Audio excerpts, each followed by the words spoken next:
¿Cómo están? ¿Cómo están? Buenos días, buenas tardes, buenas noches. Espero que estén de lo mejor. Vamos a seguir compartiendo un poquito más de sabiduría para cada uno de vosotros. Es muy bueno aprender, porque ahí está todo lo que tenemos en este plano terrenal, en una dimensión la más baja posible. Pero queremos ir a otro, subir. Quiero compartir ahora del libro Psicología y Alquimia, del Dr. Carl Jung. Prefacio. En este quinto volumen de los tratados psicológicos se publican dos trabajos más bien extensos nacidos de las conferencias pronunciadas en las sesiones de Eranos. Las conferencias aparecieron por primera vez publicadas en Eranos, Habuch, de 1935 y 1936. La presente edición está aumentada aproximadamente en la mitad por nuevas consideraciones y un material más completo.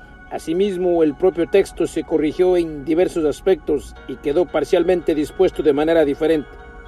Nueva es también la riqueza del material ilustrativo complementario.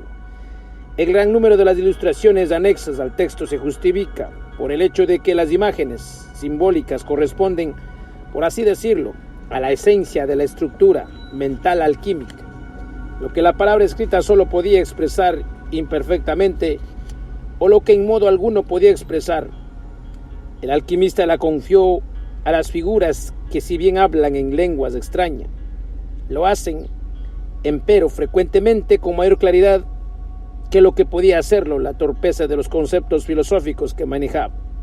Entre tales imágenes y las espontáneamente trazan los pacientes sometidos a tratamientos psicológicos, hay una conexión de forma y de contenido que llama la atención del que tiene conocimientos de psicología, pero de la cual no me ocuparé. Por cierto, expressis verbis en el curso de mi exposición, debo un agradecimiento especial a la señorita Dr. Pil M. y von Franz por la ayuda filológica que me prestó en la traducción de los textos de Zósimo, en parte deteriorados, en parte controvertidos y difícil interpretación. Agradezco a la señorita Canpil Schaff por el material correspondiente a las leyendas del Og y del unicornio en la literatura talmúdica. A la señora Dr. Pil Longfrey agradezco la elaboración del índice, y a la señora Ofrov Captain el haber reunido para mí las fotocopias de una multitud de figuras alquímicas. También tengo que agradecer a la señora Dr. Pil J. Jacobi por la selección y ordenamiento de material ilustrativo, así como por haber vigilado la impresión. Carl Jung, Kumach, enero de 1943. Primer capítulo. Introducción a la psicología religiosa y a la problemática de la alquimia. No quebrará la caña cascada, ni apagará el pabilo que aún humea.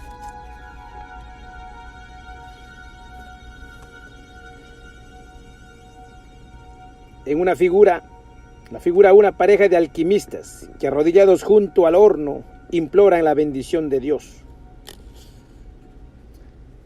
Respecto al contenido de las siguientes indagaciones, el conocedor de la psicología de los complejos puede muy bien prescindir de consideraciones preliminares, pero un lector que no pertenezca al oficio y que aborde la lectura de este libro sin preparación previa necesitará, sin duda, algunas explicaciones introductorias.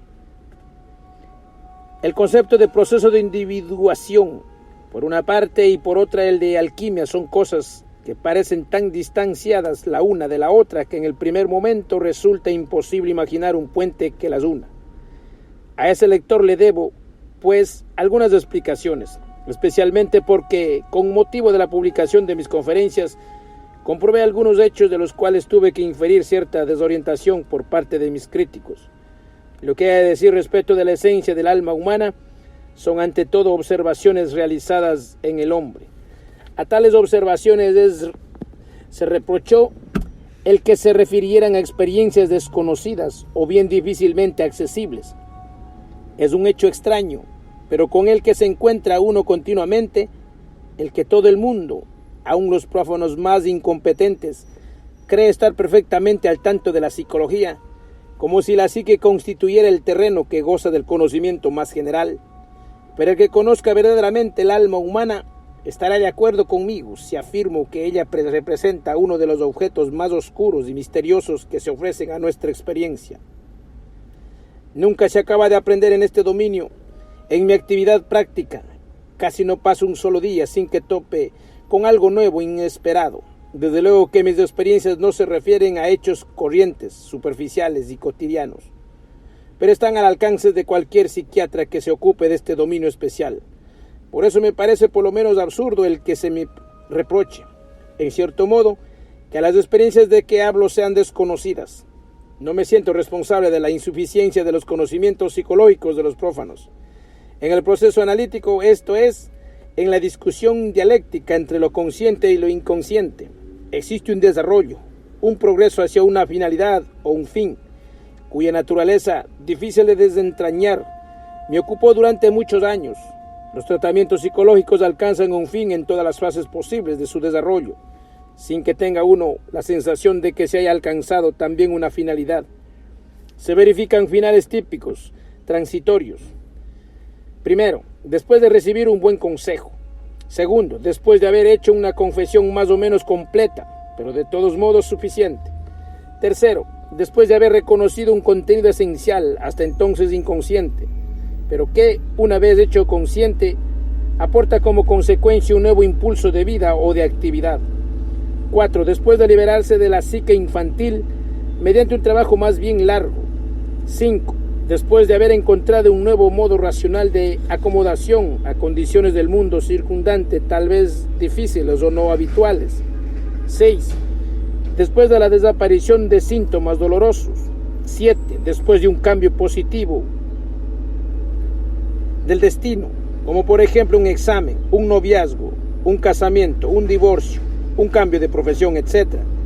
8. Después de redescubrir que pertenece uno a un determinado credo religioso o después de una conversión. 9. Después de comenzar a construir una filosofía práctica de la vida, filosofía en el sentido antiguo.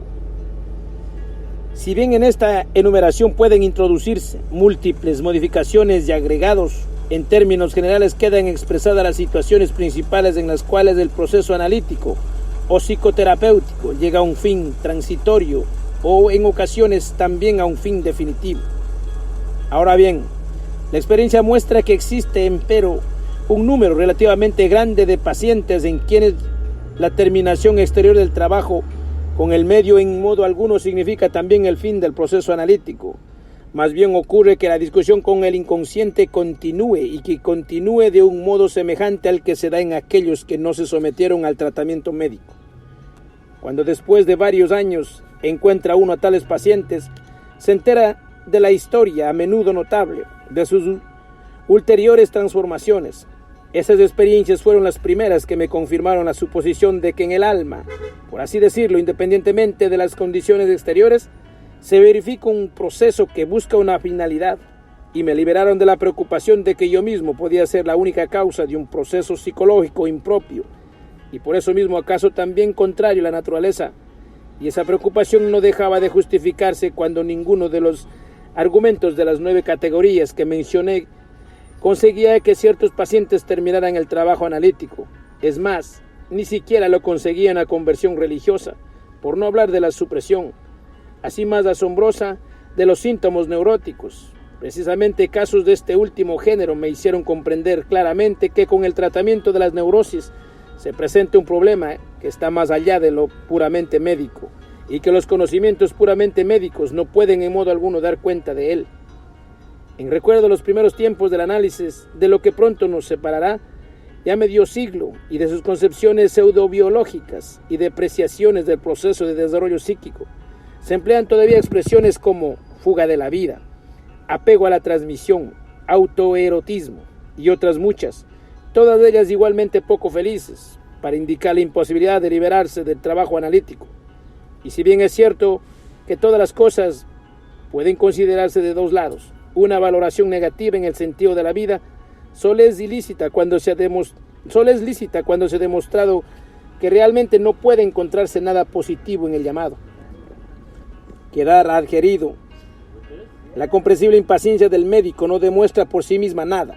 Solo gracias a la indecible paciencia del investigador, la nueva psicología llegó a un conocimiento profundo de la esencia del alma. Y ciertos resultados terapéuticos inesperados se deben al prolongado sacrificio del médico. Las concepciones negativas que nada justifica son fáciles y en ocasiones nocivas, y además despiertan la sospecha de que se quiere disfrazar de la ignorancia, sino ya el intento de sustraerse a la responsabilidad de la discusión incondicional. En efecto, como tarde o temprano es inevitable que el trabajo analítico llegue a ser una discusión humana entre el yo y el tú, y entre tú y el yo, discusión que se verifica más allá de cualquier pretexto demasiado humano. No solo es fácil que ocurra, sino necesariamente ocurre que se vea afectada, además de la del paciente, la piel del médico.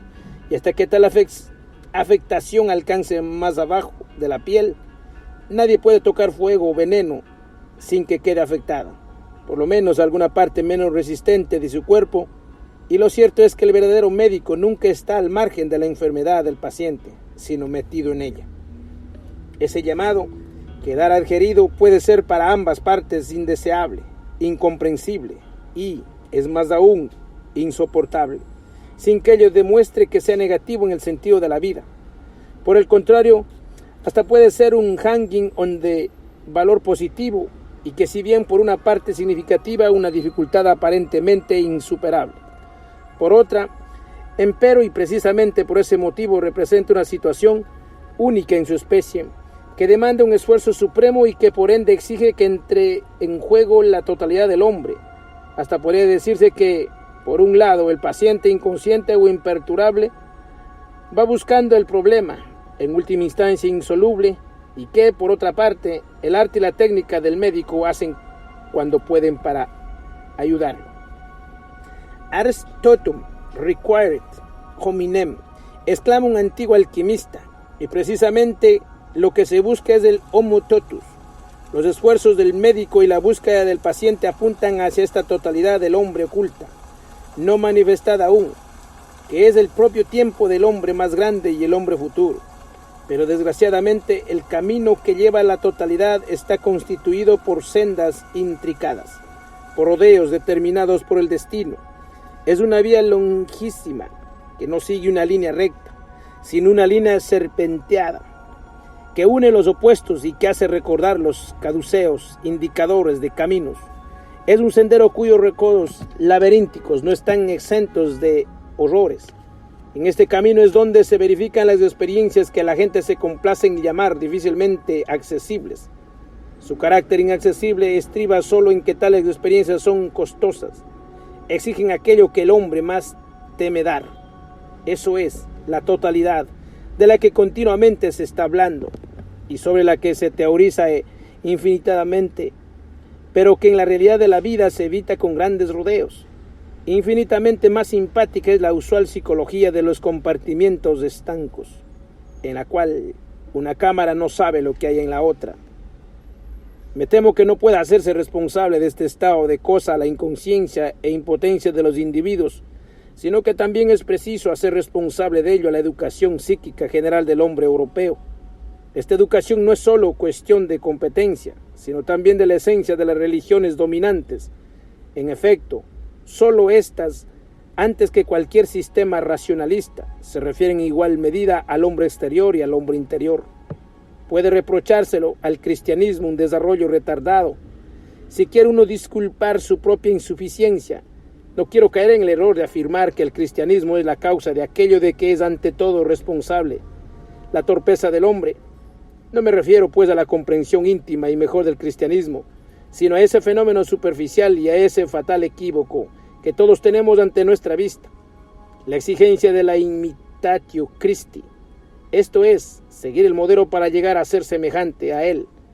Debe atender a desarrollar y elevar el interior del hombre, pero el fiel con su superficialidad y su tendencia a un formulismo mecánico convirtió esa exigencia en un objeto de culto exterior, que precisamente a causa de la adoración y de la veneración no puede intervenir en la profundidad del alma e impide que ésta se conforme en la totalidad que corresponde al modelo. De esto se conforma en la totalidad que corresponde al modelo. De eso se sigue que el divino mediador es una imagen que permanece afuera, en tanto que el hombre sigue siendo un fragmento intacto en su naturaleza más profunda. Es más, Cristo puede imitarse hasta el estigma, sin que ello signifique que el que lo imita haya llegado siquiera aproximadamente al modelo y realizado su sentido. Primero, es digno de hacer notar que un teólogo protestante tuvo el valor de exigir en una obra sobre oratoria sagrada la totalidad del predicador desde un punto de vista ético, cosa que por cierto hizo remitiéndose a mi psicología. Porque lo que importa no es una mera imitación que no transforma al hombre y que por lo tanto no pasa de ser un simple artefacto. La imitación ha de ser una realización del modelo con medios propios, dio coincidente. En la esfera de la vida individual, desde luego que no hay que olvidar que aún en la imitación mal entendida, en ciertas circunstancias se realiza un esfuerzo moral enorme que, aunque no alcance la auténtica finalidad, tiene con todo el mérito de constituir una dedicación total a un valor. Si bien exteriormente representado supremo, no es inconcebible que alguien, precisamente al realizar ese esfuerzo total, llegue hasta presentir su propia totalidad y a experimentar la sensación de la gracia propia de tales experiencias. A esa concepción puramente exterior, equivocada, de la imitatio Christi, se opone un prejuicio europeo que distingue la actitud occidental de la oriental. El hombre occidental está hechizado por millares de cosas. Ve lo individual, está atado a su yo y a los objetos y no tiene conciencia de las profundas raíces del ser. En cambio, el hombre oriental vive al mundo de las cosas individuales y hasta su yo como un sueño, y está arraigado esencialmente al fondo primario, que lo atrae con tanta fuerza que conviene su correspondencia con el mundo en algo tan relativo que a menudo nos resulta incomprensible. La actitud occidental que cargue el acento en los objetos tiende a dejar al modelo Cristo su aspecto objetivo, despojándolo así de su misteriosa relación con el hombre interior. Este prejuicio determina, por ejemplo, que los exégetas protestantes interpreten la expresión que se refiere al reino de Dios, como entonces vosotros, en lugar de en vosotros. Esto que digo no significa que habrá juicio sobre la validez de la actitud occidental, pero si consideramos al hombre oriental, cosa que el psicólogo precisamente tiene que hacer, no podemos en verdad dejar de abrigar ciertas dudas. Quien tenga una conciencia que se lo permita, puede tomar una decisión violenta y atribuirse así, aún sin saberlo, el papel de arbiter mundi.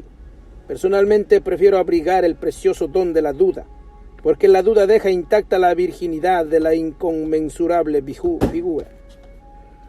El modelo Cristo cargó con los pecados del mundo, pero si ese modelo es algo enteramente exterior, también lo son los pecados de los individuos, lo cual hace que el individuo sea más fragmento que nunca, pues una interpretación equivocada y superficial le abre un cómodo camino que le permite, literalmente, descargar sobre él los pecados y rehuir una responsabilidad profunda, cosa que está en contradicción con el espíritu del cristianismo.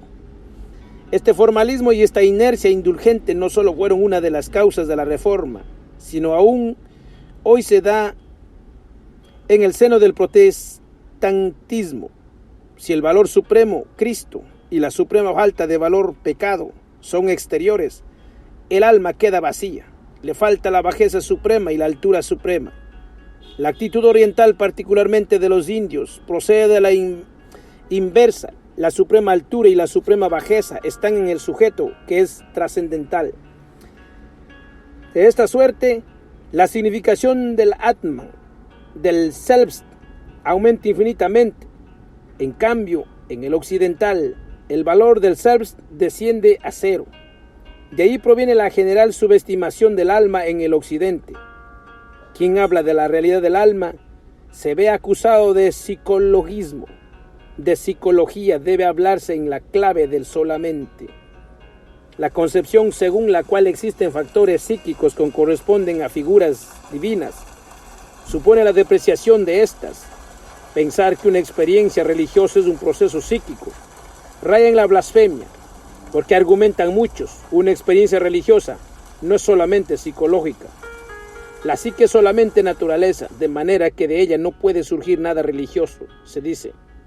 Pero tales críticos en ningún momento vacilan en hacer nacer todas las religiones. Por cierto que con la excepción de la propia de la naturaleza del alma, es sintomático el hecho de que dos comentarios teológicos a mi libro Psychology and Religion, uno católico y otro protestante, hayan pasado enteramente por alto mi prueba del origen psíquico de los fenómenos religiosos. En cambio, se impone verdaderamente que nos preguntemos cómo se puede tener un conocimiento tan completo del alma que pueda decirse solamente psíquico. Así habla y piensa en verdad el hombre occidental, cuya alma es manifestante, mente, insignificante, sin valor. Si valiera algo, se hablaría de ella con respeto, pero como no se lo hace, tenemos que sacar la conclusión de que no tiene ningún valor. Pero esto no es necesariamente así, ni es así siempre, ni en todas partes es así, sino tan solo cuando en el alma no se introduce nada y cuando Dios está todo fuera. Un poco más de las doctrinas del maestro Eckhart haría mucho bien. Una proyección religiosa exclusiva puede privar al alma de sus valores, tanto que está por inanición, ya no sea capaz de continuar desarrollándose y permanezca en un estado inconsciente al propio tiempo. El alma expresa de la ilusión de que las causas de todas las desgracias residen en el exterior, de manera que ya no se pregunta hasta qué punto uno mismo contribuye a tales desgracias. El alma se convierte entonces en algo tan insignificante que ni siquiera se la considera capaz de hacer el mal, y menos aún, desde luego, el bien. Pero cuando el alma ya no interviene, la vida religiosa queda reducida a un rígido comercio de fórmulas y exterioridades. Mas, de cualquier manera que se imagina la relación entre Dios y el alma, una cosa es segura: el alma no puede ser un solamente, sino algo que posee la dignidad de un ser a quien se le es dado adquirir conciencia de una relación con la divinidad.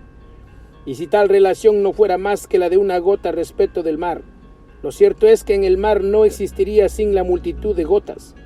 La inmortalidad del alma, establecida dogmáticamente, la eleva por encima del carácter perecedero del cuerpo del hombre y la hace participar de una cualidad sobrenatural.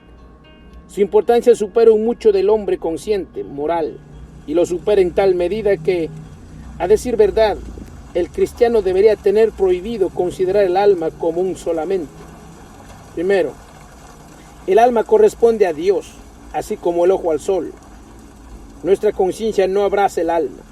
Por eso resulta ridículo que hablemos con tono de suficiencia sobre las cosas del alma o que las empequeñezcamos. Aún el cristiano creyente no conoce los ocultos caminos de Dios y debe dejar librado al cuidado del Señor el que éste quiera obrar desde dentro, desde fuera, sobre el hombre mediante el alma.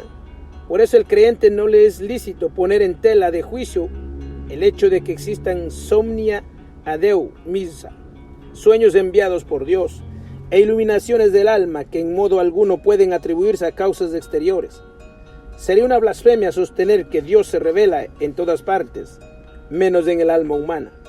Es más, la intensidad de la relación entre Dios y el alma excluye al antemano toda subestimación del alma. Segundo, sería tal vez ir demasiado lejos si habláramos de una relación de afinidad, pero de todos modos, el alma debe tener en sí posibilidad de la relación, es decir, de correspondencia con la esencia de Dios, porque de no ser así, no podría existir una relación. Esta correspondencia es formulada psicológicamente, el arquetipo de la imagen de Dios. Primero, el dogma de la imagen a semejanza de Dios tiene igualmente mucho peso en la valoración del factor humano, para no hablar de la encarnación de Dios. Segundo, el que también el diablo pueda tomar posesión del alma no disminuye en modo alguno la importancia de ésta. Todo arquetipo es capaz de diferenciación y desarrollo infinitos. Es pues posible que se halle en un grado mayor o menor de desarrollo, en una forma religiosa exterior en la que todo el peso cae sobre la figura exterior donde se trata. pues de una proyección más o menos completa, el arquetipo es idéntico a las representaciones exteriores, pero como factor psíquico permanece inconsciente. Cuando un contenido inconsciente es sustituido por una imagen proyectada, tal contenido no puede participar de la vida de la conciencia e influir en ella. Y esto va en detrimento de su propia vida, porque no puede contribuir a la formulación de la conciencia, cosa que le es natural. Y es más aún, permanece inmutable en su forma originaria, puesto que el inconsciente nada cambia. Al llegar a cierto punto, hasta se desarrolla en él una tendencia a retrogradar a niveles más bajos y arcaicos. Puede, pues, darse el caso de que un cristiano que cree en todas las figuras sagradas, en lo íntimo de su alma permanezca intacto y sin desarrollo, porque Dios está todo fuera de él y no se manifiesta como experiencia en el interior del alma. Sus motivos determinantes, sus impulsos decisivos y sus intereses le brotan de un alma inconsciente y no desarrollada, que es más pagana y más arcaica que nunca, pero en modo alguno surgen de la esfera del cristianismo, no solo las vidas individuales, sino también la suma de las vidas individuales que son pueblos. Muestran la verdad de esta afirmación los grandes acontecimientos de nuestro mundo que son queridos y provocados por los hombres. No respiran el espíritu del cristianismo, sino el del más crudo paganismo. Estos acontecimientos derivan de condiciones psíquicas que permanecen en un estado arcaico y que ni siquiera remotamente fueron tocadas por el cristianismo. La Iglesia sostiene, no sin cierta razón, que el semel credidice, el haber creído una vez, deja alguna huella. Primero, desde un punto de vista psicológico, resulta pues por completo inconcebible que Dios sea eternamente diferente, pues algo eternamente diferente nunca puede ser para el alma lo más íntimamente familiar, cosa que Dios es. Psicológicamente exactas son solo enunciaciones sobre la imagen de Dios, paradójicas o antinómicas. Pero lo cierto es que los acontecimientos fundamentales no podemos descubrir rastro alguno de tales huellas. La cultura cristiana se ha manifestado vacía en un grado que espanta. Es puro barniz exterior.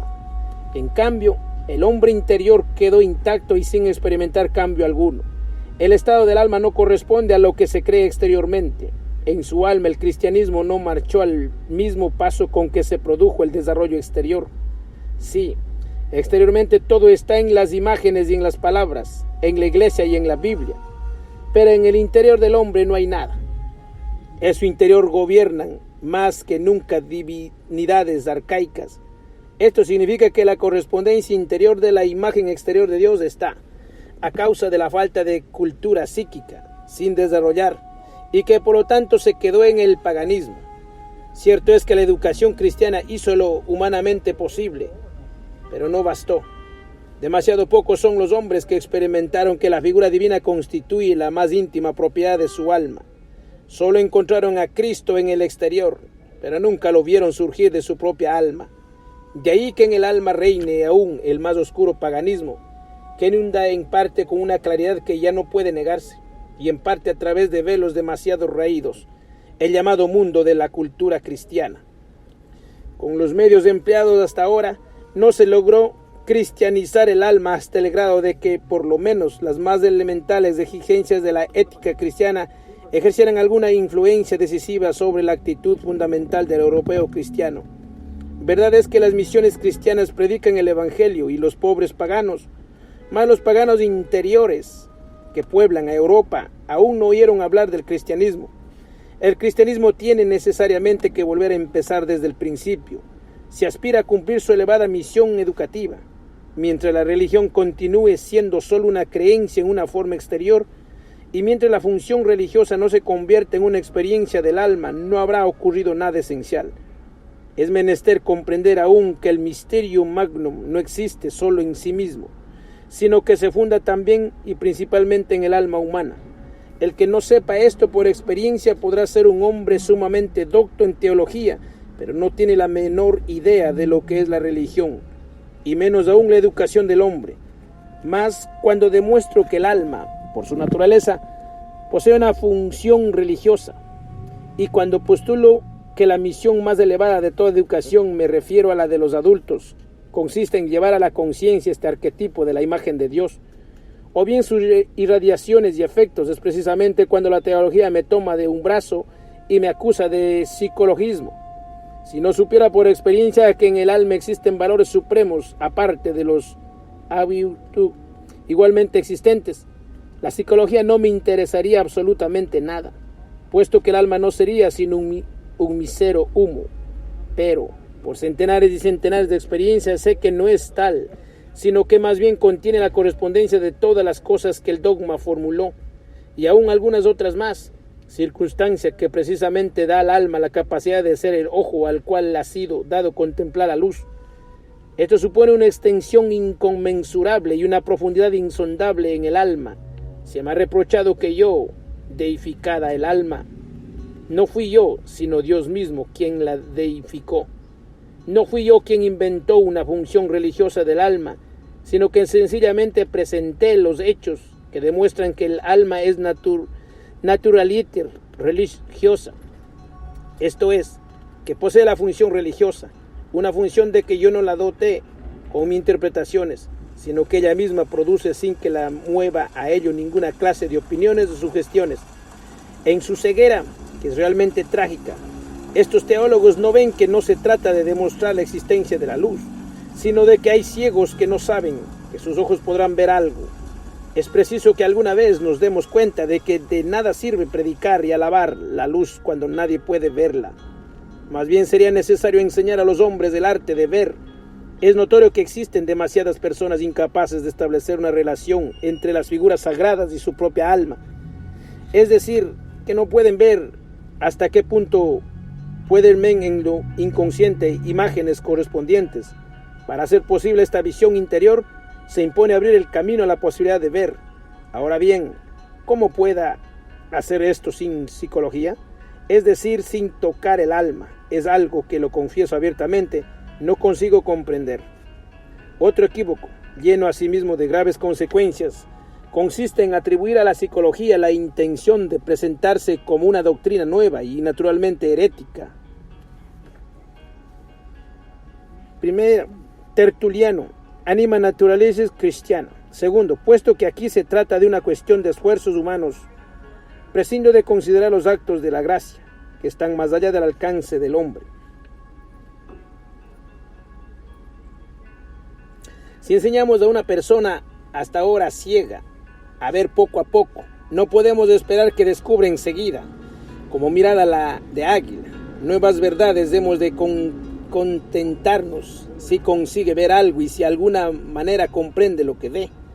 La psicología se ocupa del acto de ver y no de construir nuevas verdades religiosas, en un momento en que ni siquiera las doctrinas existentes han sido comprendidas aún.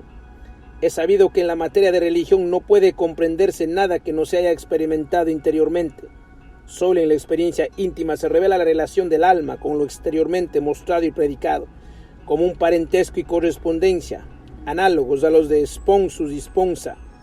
De manera que si como psicólogo digo que Dios es un arquetipo, me refiero al tipo impreso en el alma, vocablo que, como es notorio, deriva de vías, golpe, impresión, grabación, y la palabra arquetipo supone un agente que imprima.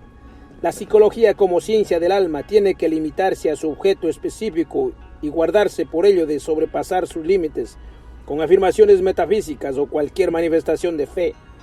Si tuviera que postular la existencia de un Dios, aunque solo fuera considerado como causa hipotética, la psicología habría postulado implícitamente la posibilidad de una demostración de la existencia de Dios, con lo cual habría transpuesto de manera absolutamente ilícita los límites del campo de su competencia.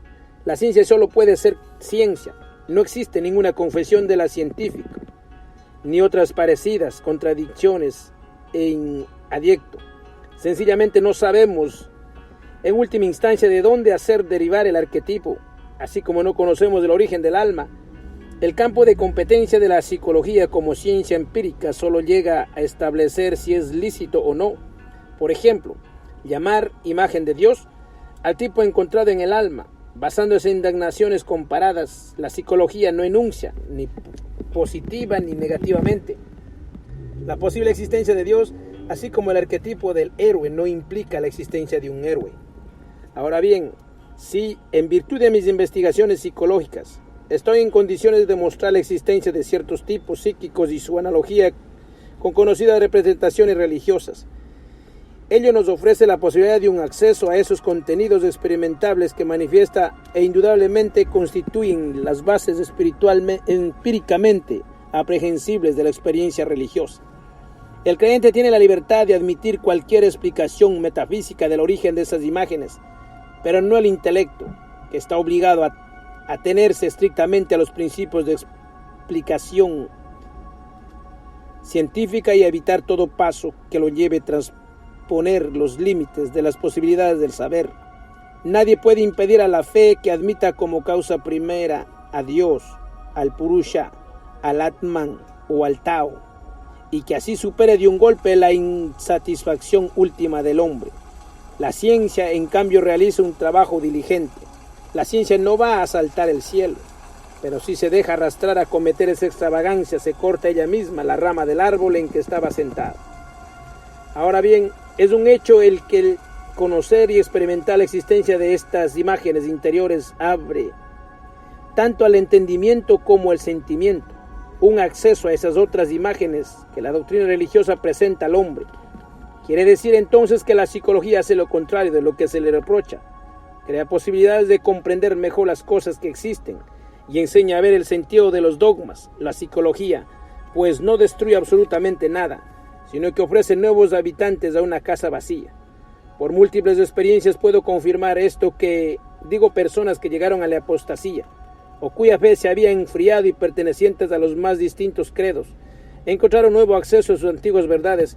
Entre ellas había no pocos católicos. Hasta un parsi volvió a encontrar el camino que lo llevó nuevamente al templo de fuego de Zoroastro, circunstancia de la que podrían sacarse algunas conclusiones acerca de la objetividad de mi punto de vista. Pero precisamente a causa de esa objetividad se hicieron los más grandes reproches a mi psicología. Mi psicología no se decide por ella o aquello determinada doctrina religiosa, sin adelantar en modo alguno mi convicción subjetiva. Quisiera formular esta pregunta: ¿no es acaso concebible que represente a sí mismo una decisión el hecho de no atribuirse uno el papel de arbiter mundi, sino de renunciar explícitamente a esta subjetividad y profesar, por ejemplo, la creencia de Dios se expresó en muchas lenguas y se manifestó de muchos modos y de que todos esos modos son verdaderos? Las objeciones que se me hicieron, especialmente del lado cristiano, en las que se alegaba que era imposible que pudieran ser verdades las afirmaciones más contradictorias, tienen que permitir que yo a mi vez formule cortésmente esas preguntas. ¿Es 1 igual a 3? ¿Cómo 3 pueden ser 1? ¿Puede una madre ser virgen? Y así sucesivamente. ¿Es que no se ha advertido aún que todos los enunciados religiosos contienen contradicciones lógicas y afirmaciones imposibles por principios, y que esto escriba precisamente la esencia de la afirmación religiosa? Además poseemos la confesión de Tertuliano: el mortuos est Dei filius, prorsus credible est, quia ineptum est, el sepultus resurrexit certum est, quia impossibile est, y muerto está el Hijo de Dios, lo cual realmente es creíble, porque es absurdo, y sepultado resucitó, lo cual es seguro, porque es imposible. Si el cristianismo exige que se preste fe a tales contradicciones, me parece que no puede reprochar el que alguien de validez a unas cuantas paradojas más. Por modo extraño, la paradoja es uno de los supremos bienes espirituales. El carácter unívoco, empero, es un signo de debilidad. Por eso una religión se empobrece interiormente cuando pierde o disminuye sus paradojas, el aumento de las cuales en cambio la enriquece, pues solo la paradoja es capaz de abrazar aproximadamente la plenitud de la vida, en tanto que lo unívoco y lo falto de contradicción son cosas unilaterales y por tanto inadecuadas para expresar lo inaccesible. No todos poseen la fuerza del espíritu de un Tertuliano, que manifestantemente no solo toleraba las paradojas, sino la consideraba como la suprema certeza religiosa. El número excesivo de personas débiles de espíritu determina que la paradoja se haga peligrosa. Mientras la paradoja pasa inadvertida y se la considere como un hecho obvio en el cual nunca se piensa, y mientras sea un aspecto habitual de la vida, no extraña ningún peligro. Pero si alguien entendimiento insuficientemente desarrollado, que según se sabe es siempre el caso de la mayor parte de los ceutuosos, o se le ocurre de la idea de tomar la paradoja de una afirmación de fe como objeto de sus reflexiones tan serias como impotentes, no pasará mucho tiempo sin que, estallando en una sarcástica carcajada de iconoclasta, señale con el dedo la inepcia del misterio que entrega la irrisión de todo el mundo. Desde la época del iluminismo francés, las cosas han ido rápidamente pendiente abajo. En efecto, cuando estas mentes hechas en dosavo que no toleran ninguna paradoja se despiertan una vez, ya no hay ninguna prédica que consiga contenerlas. Impónese, pues, un nuevo cometido: llevar paulatinamente a esos entendimientos, aún no desarrollados, a niveles superiores, y aumentar el número de aquellos que, por lo menos, tienen una vaga idea de la extensión de una verdad paradójica. Si esto no es posible, bien puede considerarse como obstruido el acceso espiritual al cristianismo, porque, en efecto, ya no se comprende lo que puedan significar las paradojas del dogma, y cuanto más exteriormente se las consiga, tanto más se darán su forma irracional. Por último, terminarán por convertirse en curiosas y sobre todo anticuadas reliquias del pasado. ¿Hasta qué punto este desarrollo significa una pérdida espiritual cuya extensión resulta difícil calcular? Es cosa que la persona afectada no puede comprender, porque nunca experimentó que las imágenes sagradas constituyen una riqueza interior suya, y porque nunca se dio cuenta de que existe una afinidad entre tales imágenes y la estructura de la propia alma. Pero precisamente la psicología del inconsciente puede ofrecerle ese conocimiento indispensable, y justamente en este caso la objetividad científica tiene un valor supremo. Si la psicología estuviera ligada a un credo cualquiera, no podría ni debería conceder al inconsciente del individuo ese libre juego que es la condición previa e indispensable de la producción de los arquetipos. Y a decir verdad, es precisamente la espontaneidad de los contenidos arquetípicos lo que convence. En cambio, una intervención fundada en prejuicios impide una experiencia no prevista. Si el teólogo cree realmente en la omnipotencia de Dios por un lado y en la validez de los dogmas por otro, ¿por qué no confía en el hecho de que también el alma expresa a Dios? ¿Por qué este miedo a la psicología? ¿O es que el alma, en un sentido en modo alguno dogmático, no es sino el infierno desde el cual únicamente hablan demonios? Si verdaderamente fuera así, un hecho de esa naturaleza no sería menos convincente, porque, como se sabe, la realidad del mal, percibida como horror, convirtió por lo menos a tantos hombres como la experiencia del bien. Los arquetipos del inconsciente son correspondencias empíricamente demostrables de los dogmas religiosos. La Iglesia posee en el lenguaje hermenéutico de los padres un rico tesoro de analogías con los productos espontáneos e individuales que se presentan a la psicología. Lo que el inconsciente expresa no es en modo alguno una arbitrariedad o una opinión, sino un acontecimiento o un ser así como cualquier ente de la naturaleza. Es obvio que las experiencias del inconsciente son naturales y no dogmáticamente formuladas, exactamente como las alegorías patrísticas que abrazan la totalidad de la naturaleza en el dominio de sus amplificaciones alegóricas. Y si en los padres existen sorprendentes alegorías Christi, encontramos también otras semejantes de la psicología del inconsciente. La diferencia estriba en que la alegoría patrisca ad Christian spectat se refiere a Cristo, en tanto que el arquetipo psíquico se refiere a sí mismo, de manera que puede interpretárselo según el tiempo, el lugar y el medio. En Occidente está colmado por la imagen dogmática de Cristo, en Oriente por Purusha, Atman, Hiranyagarbha, Buda, etc. Es comprensible que el punto de vista religioso cargue el acento en el sello que imprime, y que la psicología, como ciencia, lo haga sobre el único elemento que puede asir.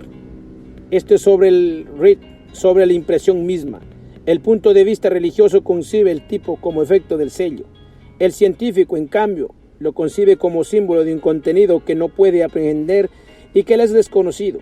Ahora bien, como el tipo es más interdeterminado y presenta más facetas que el supuesto religioso, la psicología se ve obligada, por su material empírico, a expresar el tipo mediante un término que no esté ligado a lo temporal, al lugar o al medio. Si por ejemplo el tipo debiera coincidir con la figura dogmática de Cristo en sus particularidades y no contener ninguna clase de determinación que vaya más allá de tal figura, debería considerarse el tipo por lo menos como una copia fiel de la figura dogmática y llamarla en consecuencia con ello. El tipo coincidiría entonces con Cristo. Ahora bien, en el plano empírico no es este el caso, pues el inconsciente, lo mismo que las alegorías de los padres de la Iglesia, establece muchas otras determinaciones que no están contenidas explícitamente en la fórmula dogmática. Determinaciones que comprenden, por ejemplo, como ya dijimos más arriba, figuras no cristianas en el tipo, pero aún esas figuras no llenan la indeterminación del arquetipo. Resulta impensable el que pueda existir una figura determinada que exprese la indeterminación del arquetipo.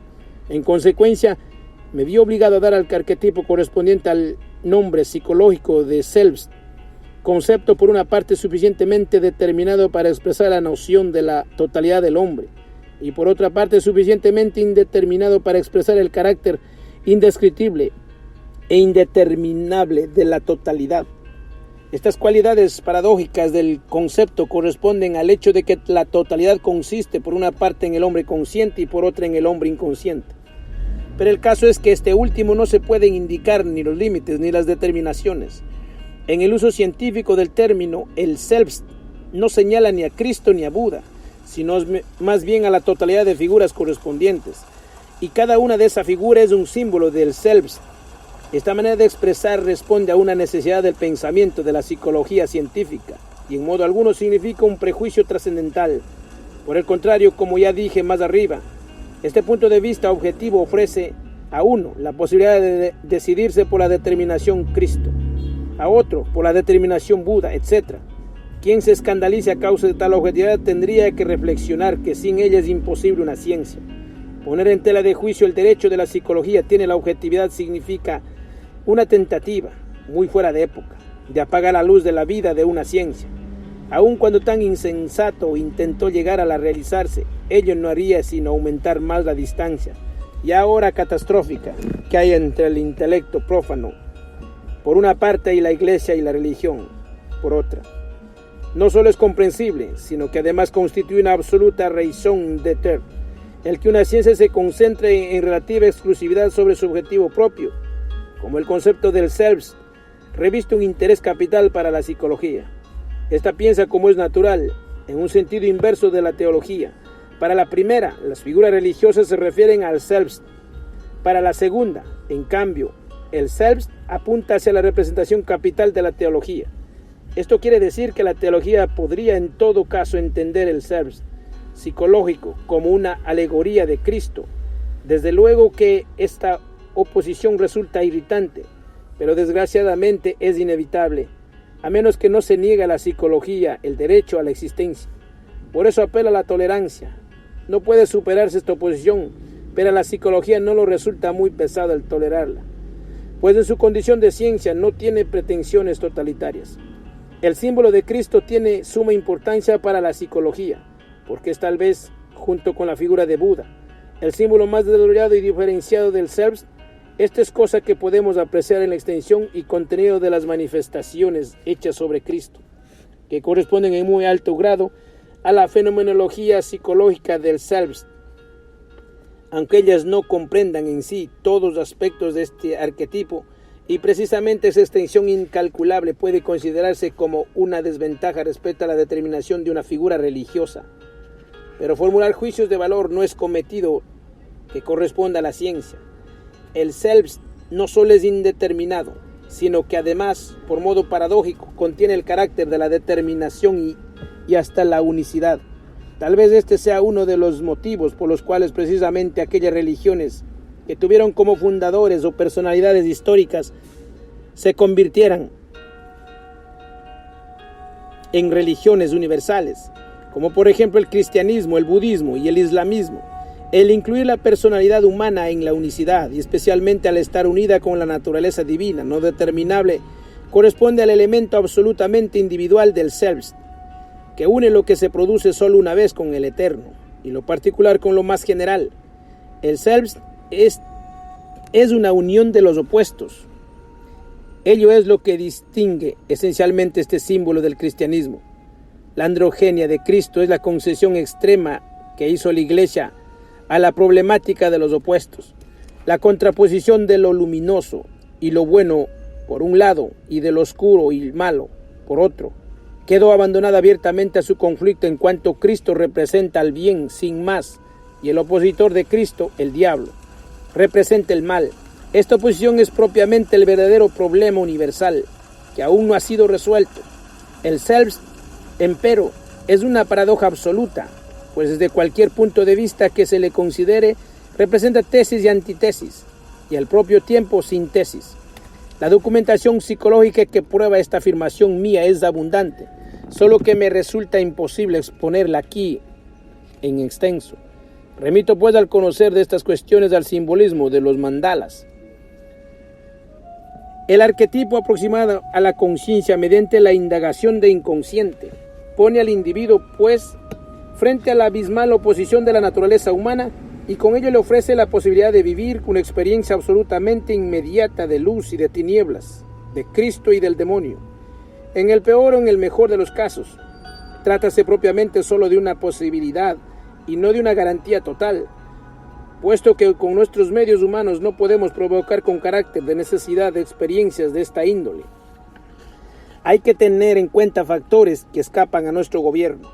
La vivencia de los opuestos nada tiene que ver con una comprensión intelectual ni con un querer identificarse. Habría que llamarla más bien un destino. Tal vivencia puede demostrar a uno la verdad de Cristo y a otro la verdad de Buda, y ello con una evidencia extrema. Sin la vivencia de los opuestos no existe experiencia de la totalidad, y por ende tampoco un acceso interior a las figuras sagradas. Por este motivo el cristianismo insiste, con razón, en lo pecaminoso y en el pecado original, con la manifiesta intención de abrir en cada individuo, por lo menos desde afuera, ese abismo de la oposición universal. Desde luego que, frente a un intelecto en cierto modo despierto, ese método fracasa, pues sencillamente ya no se cree en la doctrina, y además se la considera absurda. Semejante intelecto es algo meramente unívoco, y se queda en la inteptia mysteri. Se halla a una distancia sideral de las antinomias de Tertuliano.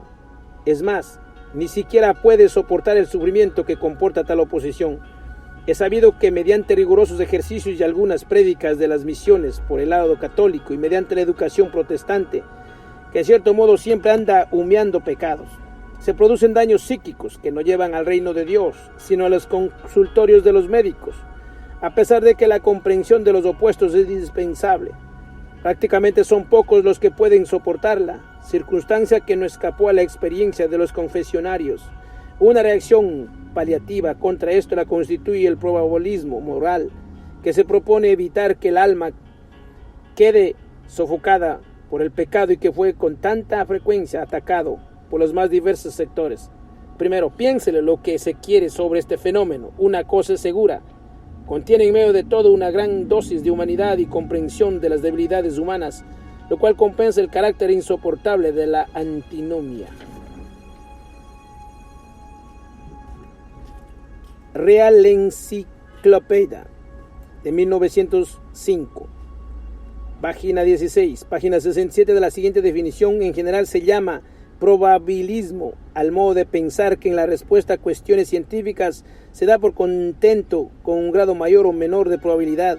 El probabilismo moral, que es el solamente nos interesa considerar aquí, se funda en la máxima de que en actos que comportan una autodeterminación moral no debemos regirnos por la conciencia, sino según lo que es probablemente justo, esto es, según lo que recomienda alguna autoridad, ya sea ejemplar, ya doctrinaria. El jesuita Probabilidad Escobar, muerto en 1669, expone, por ejemplo, la tesis de que cuando el que se confiesa tiene una opinión probable acerca del motivo de sus acciones, el confesor debe absolverlos, aun cuando no comparta la convicción del confesado. Respecto a la cuestión de establecer cuántas veces está uno obligado a amar a Dios en la vida, Escobar cita una serie de autoridades jesuitas. Según la opinión, basta con amar a Dios una sola vez, porque antes de la muerte, según otra, una vez por año, o cada 3 y hasta 4 años. Él mismo llega a la conclusión de que basta amar a Dios una vez cuando despierta la razón, luego una vez cada 5 años, y por fin una última vez en la hora de la muerte. A su juicio, el gran número de opinión doctrinados morales diferentes constituye una prueba fundamental de la benévola providencia de Dios, porque así el yugo de Cristo se hace muy liviano. A mayor abundancia véase también von Harmack Leonbrock en Dogmen, Tübingen, en 1931, quinta edición, volúmenes tercero y páginas 748 y siguientes. La enorme paradoja de insistir, por un lado, en el pecado original y de hacer concesiones, por otro lado, en el pecado original y de hacer concesiones, por otro, como se hace el probabilismo, es algo que el psicólogo comprende inmediatamente como una consecuencia necesaria de la problemática cristiana, de la oposición a que me refería más arriba. En efecto, en el Selbst, el bien y el mal están más cerca del uno del otro que dos hermanos gemelos. La realidad del mal y su incompatibilidad con el bien separan violentamente los opuestos y de manera implacable conducen a la crucifixión y a la suspensión de todo lo que vive, puesto que el alma es naturaliter cristiana. Esta consecuencia debería realizarse tal como se realizó en la vida de Jesús. Todos nosotros deberíamos ser crucificados con Cristo, es decir, vivir suspendidos en un sufrimiento moral que corresponda a la verdadera crucifixión. En la práctica, esto es posible solo de manera aproximada y es por lo demás tan insoportable y tan hostil a la vida, que a un hombre ordinario no puede permitirse sino muy de vez en cuando, y lo más raramente posible, llegar a tal estado, porque, en efecto, como podría ser a un hombre común y ordinario, con semejante sufrimiento, por eso es inevitable un enfoque más o menos probabilístico del problema del mal. En tal enfoque se expresa en concreto la verdad del Selbst, es decir, la unidad bien y el mal, que resulta impensable en la paradoja de que el pecado, si bien es lo más peligroso y grave que exista, no pesa tanto que no sea posible desembarazarse de él con motivos probables, y en última instancia, esto no significa necesariamente relajamiento o ligereza, sino sencillamente una necesidad práctica de la vida. La práctica de la confesión, lo mismo que la propia vida, procede rebelándose con éxito contra el hecho de perecer en una oposición inconciliable. Pero nótese bien que frente a ese conflicto continúa subsistiendo expressis verbis, lo cual corresponde nuevamente a la antinomía del Selbst, que es el mismo conflicto y unidad. El cristianismo erigió la antinomía del bien y el mal en problema universal y mediante la formulación dogmática de los opuestos, la elevó a un principio absoluto. En ese conflicto aún no resuelto está inmerso el hombre cristiano, como protagonista del bien y como actor en el drama universal. Esta imitación de Cristo significa, entendida en su sentido más profundo, un sufrimiento que resulta insoportable a los más de los hombres. Por eso en la realidad de la imitación de Cristo se verifica solo condicionalmente o bien no se verifica en modo alguno, de suerte que la práctica eclesiástica de curar almas se ve obligada a aligerar el yugo de Cristo. Ahora bien, esto significa una reducción absolutamente esencial en la dureza y aspereza del conflicto, y por ende una relativización práctica del bien y del mal. El bien es equivalente a la imitación de Cristo incondicionada y el mal un impedimento de ella. Lo que más dificulta tal imitación es la debilidad moral y la inercia del hombre, precisamente por las cuales el probabilismo tiene en ocasiones una comprensión práctica que pudiera corresponder a la tolerancia, a la dulzura y al amor al prójimo, los cristianos, tal vez mayor que la de aquellos que ven en ella solo indulgente debilidad. Si bien la tendencia probabilista representa una serie de las virtudes capitales cristianas, no hay, empero, que para pasar alto de hecho de que tal tendencia impide el sufrimiento de la imitación de Cristo, y al hacerlo así priva la lucha del bien en que resulta soportable. Así se lleva a cabo una aproximación al arquetipo psíquico del Selbst, en el cual se manifiesta a sí mismo unida esta oposición, y como ya dije, de manera diferente de las del simbolismo cristiano, que deja abierto el conflicto. Para este último subsiste en el mundo una fisura. La luz lucha contra la noche y lo superior contra lo inferior. Estas dos cosas no son una, como en el arquetipo psíquico.